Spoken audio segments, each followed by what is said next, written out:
This program is brought to you in part by R2 Pitchers and real estate broker Larry Mangello. And yes, Gary Benkowski, it's another year and another Daytona 500, huh? Would you believe it? It just goes by so quick. Another orbit around the sun, my friend. And I have you in my house, and it's a pleasure to have you here. Well, I'm glad to be here. And I also got Kyle Busch in the pool. Yeah. I am just excited now. Yep. He's a runner. He'll be there to the end, whether he'll cause mayhem or whatever. But it's either check or a record with that boy. So I always say I compare him to Earnhardt. To me, they both got the same mentality. Oh yeah, definitely, for sure. Oh yeah, he's a lot of people don't like him because of his cockiness. And you know, in the same sentence here, nobody really liked Earnhardt either. You know, he was the man that you love to hate. You know what I mean? He was either totally loved or totally hated. Exactly. There was no in between. No, and such a public outpouring when he passed. You know, back in the early 2000s there, in his accident and that's. But yeah. Unfortunately, talking about that, we lost Frankie. Frankie Manafort, yeah, we lost Frankie Manafort. Yep, I mean, there's a legend right there. You know, you were probably pretty tight with that man. Yeah, definitely. Good guy. Yeah, a very, very good guy. And you know, our condolences go out to the Manafort. He was even in the background in retirement. Between Dave or myself, I mean, whenever we needed something, either for the fairgrounds or the racetrack, Manaforts were first there. Take what you need, and you know, whatever you got to do. Exactly. So, like I said, our condolences go out to the Manaforts for the loss of Frank. I mean, he was a great guy. We're gonna miss him. And I got to ask you a question: are we still gonna race? I don't know. That's yet to be determined. I got, like I said, probably last year, I got my grandsons that are getting older. They're going to be 4 and 7 in May. So there's a possibility. And my son Steven, too. I'm sure he would like to race up at Stafford. He never really had the opportunity like his sister did to race up there. So it's always a possibility. I mean, one of the things is I'm going to put a plug in here. I'm going to probably be downsizing here with the house here. So and who knows after that? I mean, I get rid of the house and that I downsize and maybe free up some more time. I may be able to take on that hobby, you know. Yeah, I was very surprised. You know, when I saw George when I walked in, your old driver, and he still got Mystique, that car. Oh yeah, he's got Teddy's old car. I mean, that was something that deal that he worked out when he worked for Teddy, prior to Teddy's passing, and like all of Teddy's equipment, that was a top-notch car. That was a front-running car. I mean, you know, George came out of retirement for about, I don't know how many years it was, 3 or 4 years. And, I mean, he finished third in the Sizzler, the first race out in that car. And he was a contender for the points. And then he got a victory that year. I mean, that was something that our group never accomplished with the 38 team and the SK Lights. We always alluded. We had some podiums. We never scored, you know, never scored. So yeah, he's a good kid, and we're going to have to talk to him, you know, and see how he's doing. And I'll tell you, racing gets in your blood. It don't leave easy. No, it does not leave easy. And I got people calling me, "Hey, what are you doing? Come on up." You know, they're baiting me. So basically, come on, stop by the garage. My buddy Matt Gallo's here today as well. Yeah, he's another guy I want to talk to. Oh yeah, another young gun. You know, Dave. They basically, you know, they work on a budget just like we did in the past. You know, Team 38, and they do very, very well. You know, it's when you go against these teams that got the big money in that, and you actually beat them. I mean, that's something to be said. You know what I mean? Absolutely. I mean, it's not easy no more, let me tell you. No, it's not easy at all. And it's just the matter of, you know, just the feeling that you get of beating him with your know-how, your knowledge, and whatever, and not your wallet. You know what I mean? Yeah. Anybody can buy speed nowadays. It's the old-timers, the guys that are old school that still can get it done, you know, in their own small garage. You know, you brought up a good subject. I was watching the Busch Clash and all this, and the Busch race yesterday. I mean, they think nothing about, you know, just let a car go. They don't care. We'll wreck the car. They don't think nothing about it. Right, exactly. I mean, they sacrifice the car. Right. They got disposable incomes. So basically they got money that they can burn, and they bring a car there that they know that might not come back, you know. You probably noticed a difference in the duels because all the cars that ran in the duels were the cars that they qualified for Daytona. So there wasn't a lot of banging and bumping out there. I mean, Got to use that car. yeah, exactly. Or yeah, they got to go to a backup, which they probably wasted in the Busch class. They already wasted. Yeah, In the Busch class. So yeah, so basically, I'm getting that. Like Matt and Dave, their team. Matt's a smart driver, just like George. They weren't over aggressive. They needed to be aggressive when they need to be aggressive. You know what I mean? But they're not ones out there to waste the equipment because they know that teams are on a budget. At our level anyway. So. I know. Let me tell you, I was just astounded. I mean, they would just sacrifice the car like it was. Oh, go ahead, carry on. Yeah. We're not talking, a $20,000 car either. No, I hate to even know. I hate to even consider what the figures are on something like that. It's unreal. Oh yeah, I mean, just imagine as far as the car itself, building the car and that, but the actual staff and facility that you have, that's putting this car together with the team. I mean, it's just like state of the art. Oh my God! Oh yes, state of the art for sure. I mean, wind tunnels. I mean, pull down machines. All this crazy stuff. Oh yeah. Telemetry. I mean, it's nuts. Well, Gary, I know you got this thing going on here today. I know you got a lot of things you got to get going. We don't want to tie you up too much, but I want to thank you again for letting us know about this deal, and we love coming here. We love having you, Larry. You've been a big supporter of us between Silver City, between the go-kart track, between Team 38, and all the other local racers here. You're a great guy. Like I told Dave, when you like doing something, it's not work. True. Oh, yeah, for sure. Thank you, buddy. Thank you. And good luck. Thank you. And yes, once again, Dave Alkus, we're at Gary Benkowski's Daytona 500 Party 2020. How's it feel to be another year older? Yeah, tell me about it. We're starting to get ancient now. For the past, probably haven't really raced or anything for the last 35, 40 years now when Plainville shut down in 1981. We came to a halt with our racing, but we've been very busy doing other stuff. Still going to Plainville Stadium reunions and basically going to a lot of wakes. Well, that happens. Unfortunately, we lost the big one this week.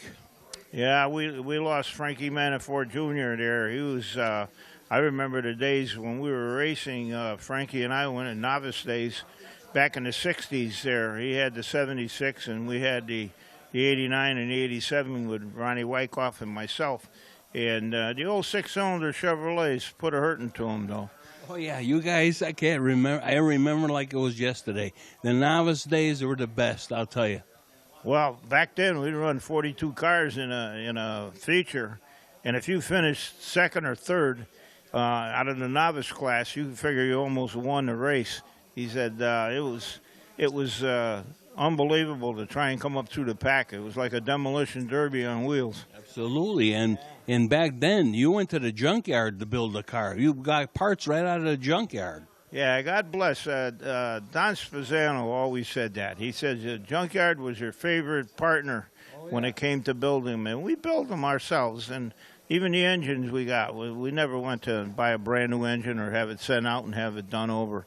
We'd go to the boneyards, we call them, and find an engine, a 60-pound oil pressure, 54 Power Glide engine, and it had 60 pounds of oil pressure. We'd yank it out, pay $50 for it, clean it up, put a good head on it, and run.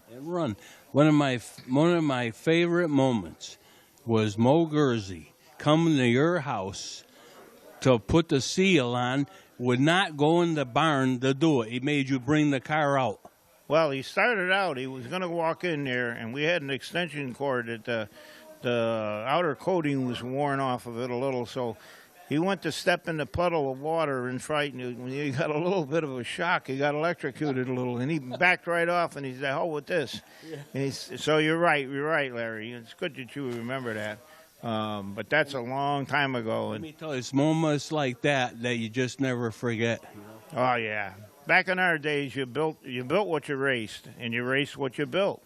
So, I mean, in them days, we had a lot of fun. I mean, we worked hard, and we played hard. That's right. The cornfield and running through the cornfield with the race car and running down the hill to the pool. Unbelievable. Oh yeah, we had many. We could tell you stories that take you on, carry on for hours and hours on some of the things that we did, and I had a lot of fun doing them too. I mean, we all it was all good fun. You know what I mean, Dave? We didn't get in trouble. It was just good fun. And I have to say, you know, Gary's party here brings back a lot of memories about a lot of different things. Of course, Frankie's death was kind of tough to swallow.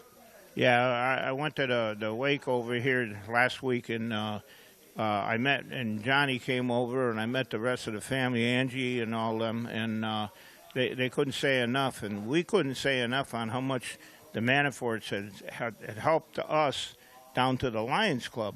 Every time we needed to, they needed any part for the grounds over there, whether it's PVC pipe, you name it, fencing, anything. He would always step up and says, "Davey, whatever you can find over there, take it, and you're more than welcome." And we didn't forget that either.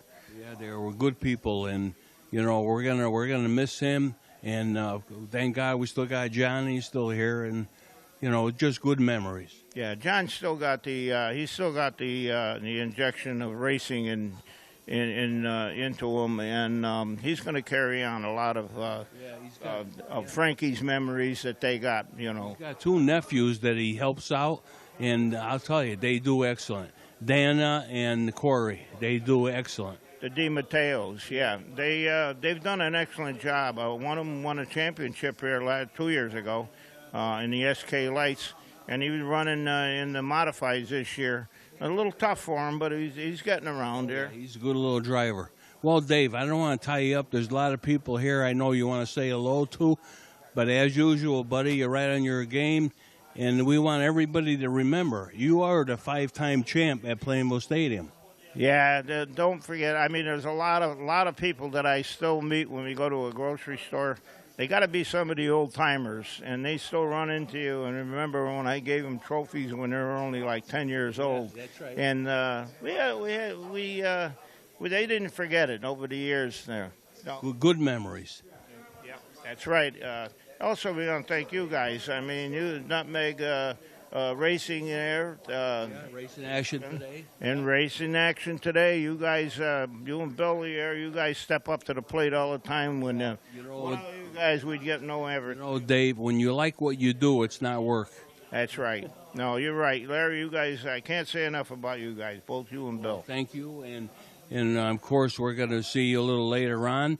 And, of course, we love that Plainville reunion.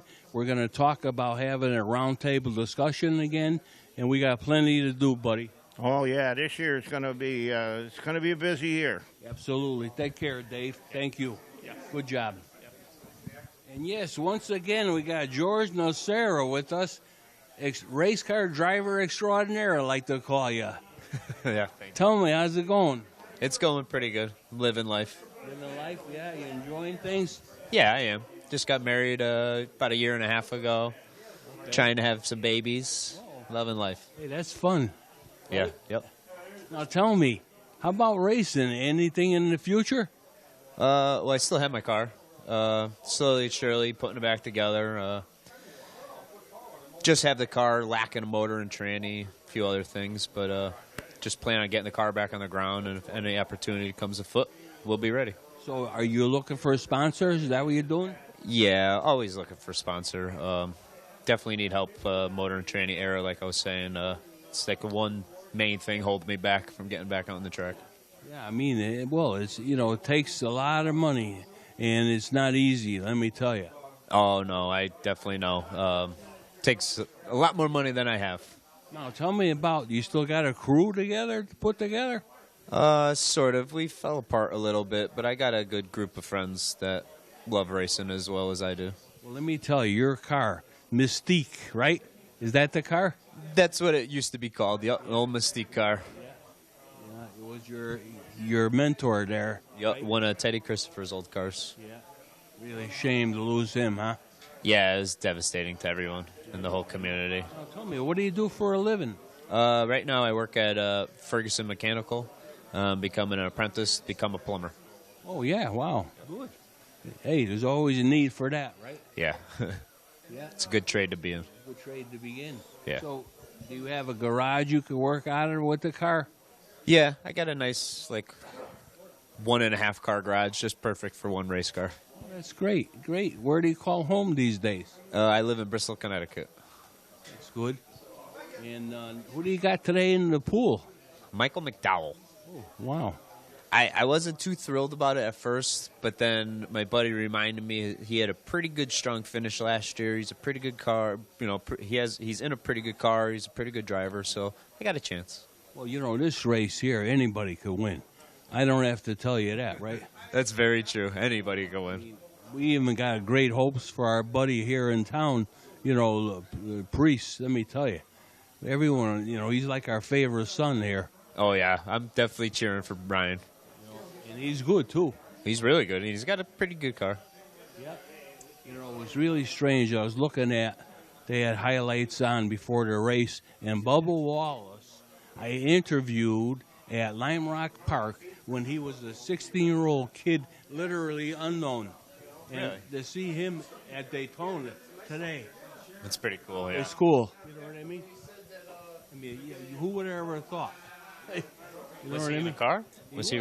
racing? He was actually racing for Andy Santerre. Had a team they called Diversity from NASCAR. Oh, really? And there was 3 or 4 different people there. He was one of them. That's pretty cool. He was a go-kart racer. That's what he was originally. Yeah? So you never know, buddy. There's still a hope for you yet. Oh, yeah. I'm still young. People like to think I'm still young. I don't feel it sometimes, but I am. Well, I'm glad to hear you're married, and I'm sure you're going to have a nice little family, and we want to see you back on that track, and you never know. We may show up, in the future and give you a little chat while you're at one of these racetracks. Where would you like to go, Stafford? Yeah, that's been my home track, but I would love to race any racetrack given the opportunity. Yeah. I don't know what's going to happen with the other racetrack there down south of the state. We still don't know what's going on there, but you never know. We hate to lose these tracks, I'll tell you. No, Connecticut doesn't need to lose any tracks. And of course, we like road racing, too. I'm not going to kid you. I love Lime Rock Park and, what do you call it? Thompson, too. We Yeah. got that road course. I love that kind of racing, too. Maybe we'll get you involved in that. You never know, right? Anything that goes fast. That's it. Okay. All right, buddy. I don't want to tie you up. I know you got some things to do, and you're going to want to say hello to a lot of people. And you're looking great, and I wish you a lot of luck in the future. And keep us up to date what's going on. Maybe we'll come over and visit you and do a show right at your shop. Sounds good. All right, George. Thank you. And yes, we have Matt Gallo, race car driver extraordinaire. And Matt, we haven't seen you race lately. You got to bring me up to date. What's going on? Part-time racer. Just bad luck racing. We went out once to Thompson and we blew a motor. It was a tired motor, so it was kind of coming, and I knew it was going to blow up, and kind of put us out for a while. And then we got a brand new motor put in the car, and then just had a bad, unfortunate accident in practice. Someone laid oil all over the track going into turn 1. I hit it and just totally demolished the car, so that put an end to the season. So 2019 was one to forget. Well, yeah. Now, when you get a new motor, do you have to source that from an engine builder, or how you do this?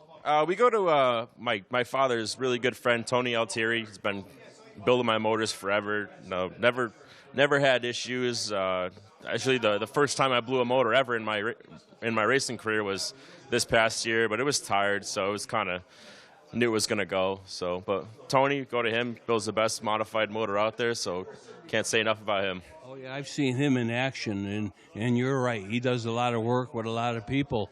Now, what do you got for the upcoming year? We got the car all straightened away. I put a new clip on it. We're just rebuilding it, going to put a body on it. And, I'd try to get out there for the Sizzler if I can, or if Waterford opens up, we'll try to go back there. And I think we're just going to either switch between Stafford and Waterford. And, Back and forth, yeah. Yeah, or, start out maybe at Stafford, and then once the bowl opens up, once they get that all situated, we'll go there. love the bowl. It's another great track. Glad to see that they're, supporting us local short trackers, just like Stafford. There's two great places to go, and got to support them. Oh yeah, we certainly don't want to lose any more. No. Now tell me, what kind of car, what chassis are you using? Currently, I got a Troyer, and we have our old CD car just sitting. We haven't used the CD car, but we went to the Troyers because the car got wrecked, and I needed a chassis pretty quick, so we gave them a call, and we picked up one of theirs. So Troyer, now, where is he located? I think it's out of Rochester, New York, upstate New York. Yeah, I know, and the good thing about his cars is when you go to a racetrack, they have spare parts to his cars, right? Yeah, they have a lot of backing. They have a lot of inventory. They're one of the premier chassis builders, so they're really good. I mean, I love the CD too. Mike Paquette builds a great car. Ryan Priest, he has 2 CD cars. Him and his car owner Eddie Partridge, and they make those things go too. You can't sell a CD car short. He builds a great chassis. There's a lot of good chassis people around, and you never know. I mean, the people from down south, what do they call it, FR or what? Fury. That's Fury now. Oh my dear. I mean, there's a lot. There's so many more now. I mean, you got Ed Flemke. He builds a great chassis too. Anthony Nocella at New Smyrna this past week. He picked up a couple wins. He did a great job. It's good to see Eddie's cars run up front, and he's good friend. And honestly, he builds one of the best cars in my opinion. Yeah, I'll tell you, Ed, he's one of the best fabricators I ever met, and the man is smart like you wouldn't believe. I mean, he used to hold court with us. We used to do TV shows. It was like going to school.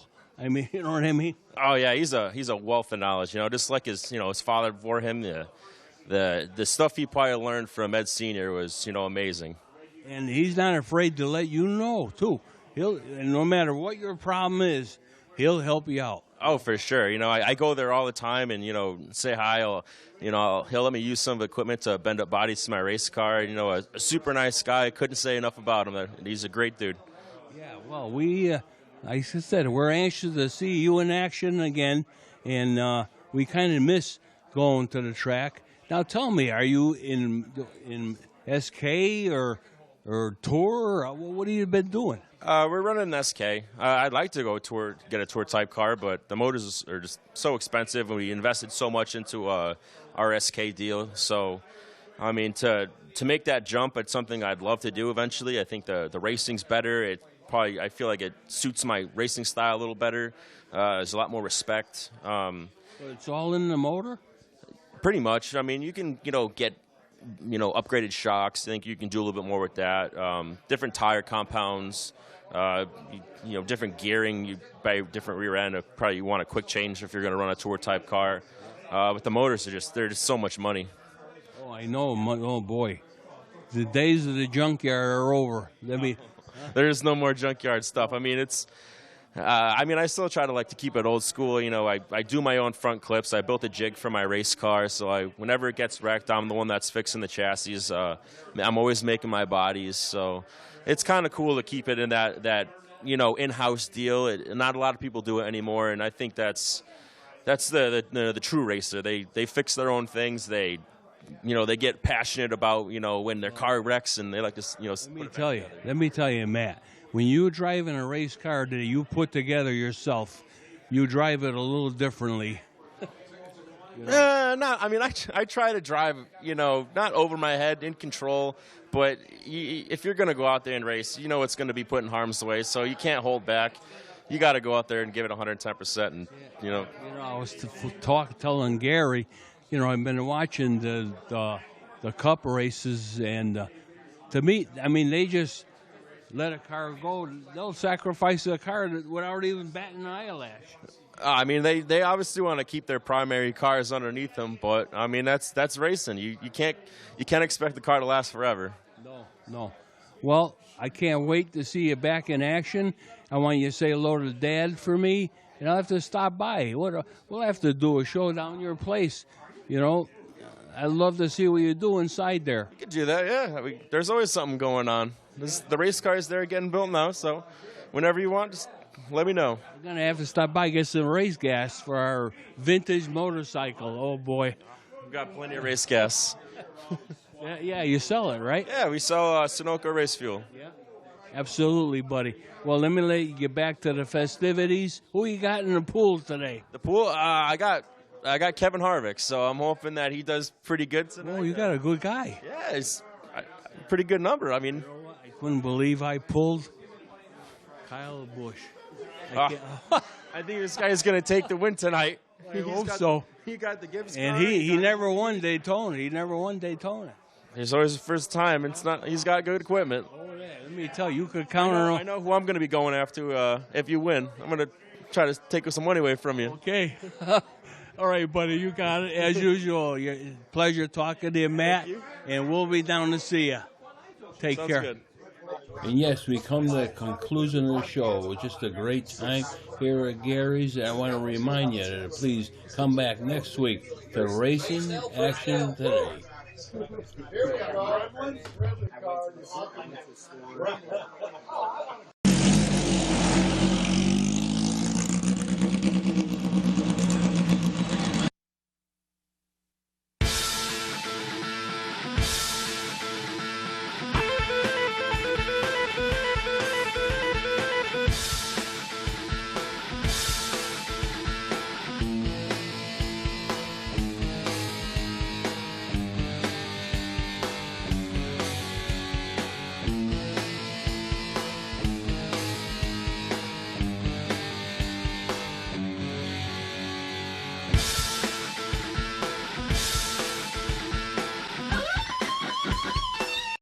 This program is brought to you in part by R2 Pictures and real estate broker Larry Mangello.